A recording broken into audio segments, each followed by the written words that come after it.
Friends, आज की video का विषय है करोड़पति कैसे बने, जाने अपनी कुंडली से। तो फ्रेंड्स, हम ये चार्ट मैंने यहाँ बनाया है, आप इसको दिखाई दे रहा है आपको। तो किसी भी व्यक्ति की कुंडली में यदि सेकंड हाउस का स्वामी, जिसे हम धनेश कहते हैं, और 11th हाउस का स्वामी, जिसे हम लाभेश कहते हैं, और शुक्र ग्रह की स्थिति यदि हमारी कुंडली में मजबूत है, अच्छी अवस्था में है, तो ये व्यक्ति को धनवान बनने से कोई नहीं रोक सकता। ऐसे व्यक्ति को किसी भी व्यक्ति की कुंडली में ये दोनों हाउस बहुत ही महत्वपूर्ण हाउस होते हैं।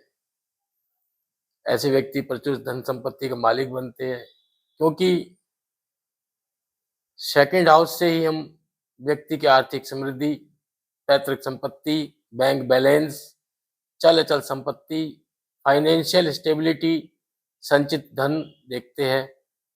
और 11th हाउस से हम आय और इच्छाओं की पूर्ति देखते हैं। यदि सेकंड हाउस का लॉर्ड केंद्र में अर्थात first, fourth, seventh and 10th house में या त्रिकोण में first, fifth and 9th house में बैठ जाए, तो ऐसे व्यक्ति के पास धन की कभी कमी नहीं होती। और यदि 11th हाउस का स्वामी मजबूत अवस्था में अपनी स्वराशि में बैठा हुआ हो या कहीं उच्च का होकर बैठा हो, तो ऐसे व्यक्ति की आय असीमित होती है।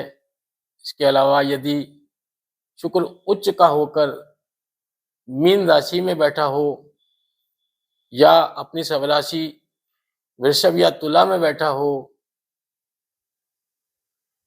या शुक्र केंद्र स्थान पे पहले, चौथे, सातवें या 10वें भाव में हो,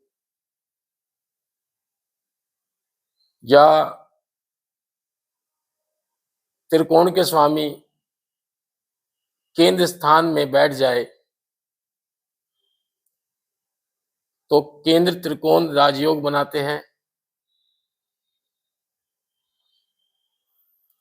तो ये स्थिति किसी व्यक्ति की कुंडली में बहुत शुभ कही जा सकती है। और ऐसा व्यक्ति जीवन में ऐश्वर्य, लग्जरी, वाहन, भौतिक सुख, अपार धन संपदा प्राप्त करता है। और शुक्र की ये स्थिति की जो मैंने आपकी चर्चा भी करी है, ये मालव्य योग का निर्माण होता है इससे। और ऐसे व्यक्ति को जीवन के हर क्षेत्र में सफलता मिलती है।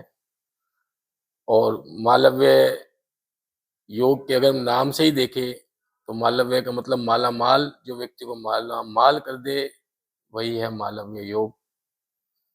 और शुक्र जो है एक लग्जरी का प्लेनेट है। और यदि हम गुरु, शुक्र, चंद्रमा या बुध त्रिकोण हाउस में फर्स्ट, फिफ्थ और 9th में बैठ जाए, तो भी यह स्थिति अत्यंत लाभकारी होती है। इसके अलावा हम 5th हाउस से और 8th हाउस से भी कुछ लाभ देखते हैं। जैसे 5th हाउस से हमें शेयर मार्केट में, सट्टा में, लॉटरी में अचानक लाभ होते हैं। ऐसी 8वें घर से हमें इनहेरिटेंस, वसीयत, इंश्योरेंस, इससे अचानक लाभ होते हैं। या सुशाल पक्ष से संपत्ति प्राप्त हो जाए, गुप्त धन मिल जाए, जीवन साथी की संपत्ति प्राप्त हो सकती है इस भाव से, सब देखा जाता है। रिसर्च से कमाई होती है। तो हम सेकंड हाउस से, 11th हाउस से, 5th हाउस से, 8th हाउस से हमें धन मिलता है। और अब हमें ये देखना होगा कि इन हाउसेस में ग्रहों की स्थिति किस प्रकार की है और अमीर बनने के लिए या करोड़पति बनने के लिए कौन सा ग्रह किस राशि में उच्च होता है और हमारी चार्ट में उसकी क्या पोजीशन है, ये आपको समझनी पड़ेगी। तो यदि किसी भी चार्ट में कहीं एक लिखा हुआ है तो यह मेष राशि है और इसका लॉर्ड मंगल होता है। तो आपको ये देखना पड़ेगा कि मंगल जो है कौन सी राशि में बैठा है। यदि मंगल मकर राशि में बैठा है तो उसकी उच्च की अवस्था है, वहाँ पे वह बहुत अच्छे रिजल्ट देगा। और यदि मंगल मेष या वृश्चिक में बैठा है तो वो भी उसकी सब राशि है, अपनी राशि है, तो वहाँ पे भी अच्छा रिजल्ट देगा। परंतु यदि वो कर्क में बैठ जाता है मंगल तो वहाँ पे नीच का हो जाता है, तो वहाँ पे अच्छा रिजल्ट नहीं देता। यदि किसी हाउस में 2 लिखा है तो ये मान के चलो कि यह वृषभ राशि है और इसका लॉर्ड शुक्र है। यह मीन राशि में उच्च का होता है और उच्च का अवस्था में ये बहुत अच्छा रिजल्ट देगा। व्यक्ति को बहुत लग्जरी, बहुत ऐशो आराम, अच्छे वाहन, अच्छी गाड़ियाँ, अच्छे बड़ा मकान, सब कुछ देगा। और यदि वह वृषभ और तुला में सब राशि में होता है तो भी धन की स्थिति स्टेबल रहती है, कोई कमी नहीं होती। परंतु यदि शुक्र कन्या राशि में बैठ जाए, जहाँ 6 लिखा है कन्या राशि होती है, वहाँ बैठ जाए शुक्र यदि, तो स्थिति खराब हो जाती है, क्योंकि कन्या राशि में शुक्र नीच का हो जाता है। यदि किसी हाउस में 3 लिखा है तो यह मिथुन राशि है, इसका लॉर्ड बुध है।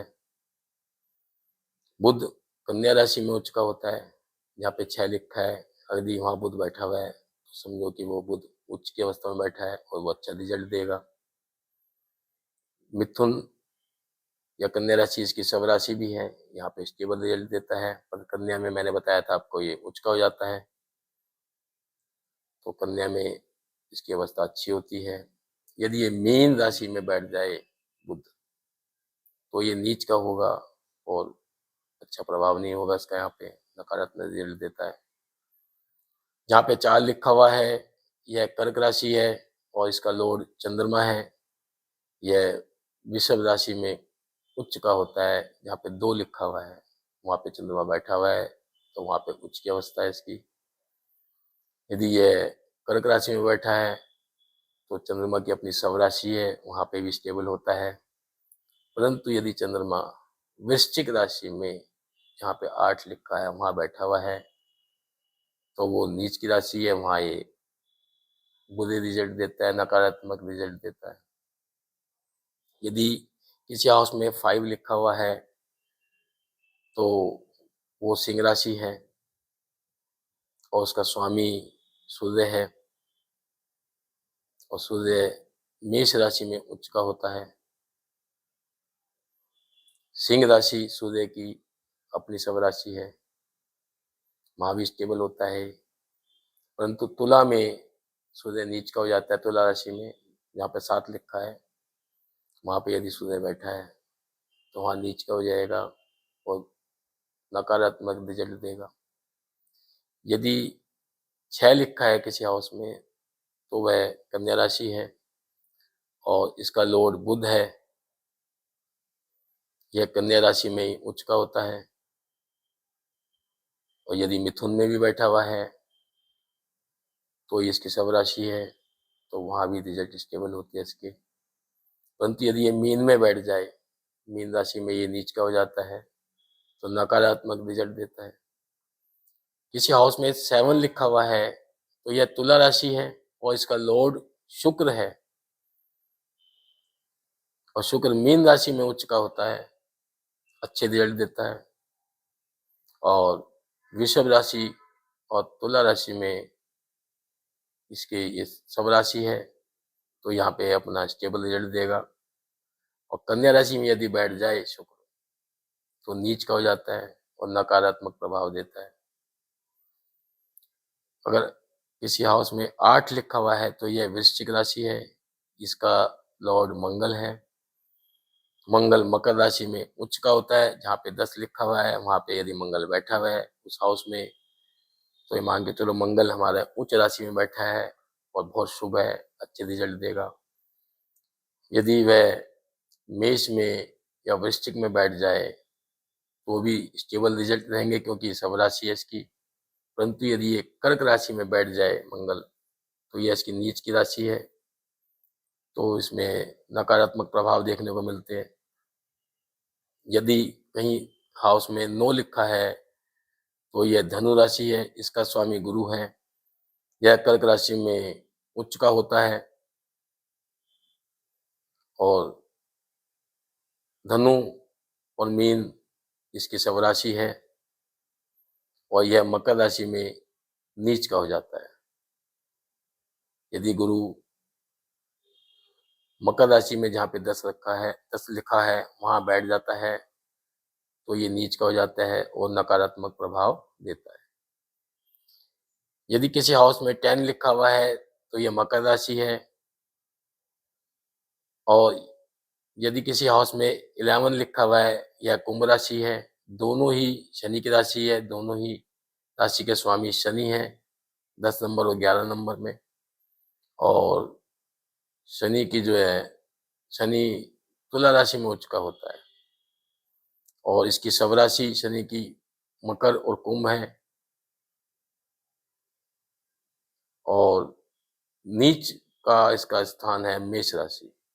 यदि शनि मेष राशि में यहाँ पे 1 लिखा है वहां बैठ जाता है तो वो समझो कि वो नीच की अवस्था में बैठा हुआ है और शनि वहां पे बुरे रिजल्ट देता है, नकारात्मक प्रभाव दिखाता है। यदि किसी हाउस में 12 लिखा हुआ है तो यह मीन राशि है, इसका स्वामी गुरु है। गुरु कर्क राशि में उच्च का होता है, जहाँ पे 4 लिखा है वहां यदि गुरु बैठा हुआ है तो उच्च की अवस्था में बैठा हुआ है। यदि धनु या मीन राशि जो में बैठा हुआ है तो उसकी सब राशि है, वहां पे स्टेबल रिजल्ट देगा। धनु का मतलब जहाँ 9 है लिखा है, मीन का मतलब जहाँ 12 लिखा है, तो धनु और मीन में ये गुरु स्टेबल रिजल्ट देगा। परंतु यदि गुरु मकर राशि में बैठ जाए जहाँ पे 10 लिखा हुआ है तो वहां पे नीच का हो जाता है, तो गुरु के नकारात्मक प्रभाव देखने को मिलते हैं। और राहु और केतु किसी भी राशि के स्वामी नहीं होते और एक स्थिति यह है कि यदि सेकंड हाउस का लॉर्ड, सेकंड हाउस का स्वामी, जैसे ये 2 लिखा है तो ये वृषभ राशि है तो इसका स्वामी हो गया शुक्र। यदि 6th हाउस, 8th हाउस और 12th हाउस में बैठ जाए 6, 8, 12 में तो ये दरिद्रता का योग बना देता है, दरिद्र योग कहते हैं इसे। तो ये स्थिति बहुत नकारात्मक रहती है।